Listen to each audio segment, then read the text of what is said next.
6 na araw na lang po. 6. Eleksyon 2016 na. Si Vice President Jejomar Binay nangampanya sa lungsod ng Roxas sa lalawigan ng Capiz na baluarte ng kanyang kalaban.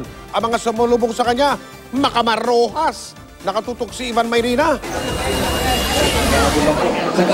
Paglabas pa lang ni una standard bearer Vice President Jejomar Binay sa airport ng Roxas City, pila ng mga nakadilaw ang sumalubong sa kanya. Kung todo streamer at loudspeaker ng jingle ng kandidato raw nila.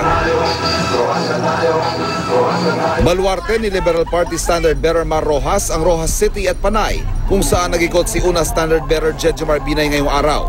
Hanggang sa kanyang pagbisita sa isang radio station sa lungsod, sinundan si Binay ng mga sasakyang nagpapatugtog ng jingle ni Roxas. Ipinagkibit balikat lamang ni Binay ang ginawang pagsalubong sa kanya sa baluarte ng kalaban.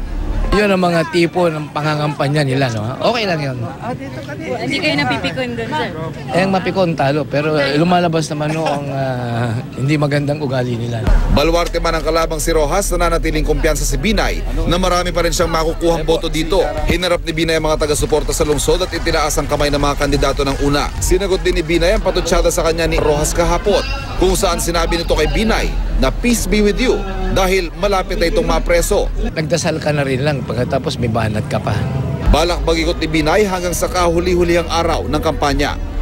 Mula sa Roxas City, Ivan Mayrina, nakatutok, 24 oras.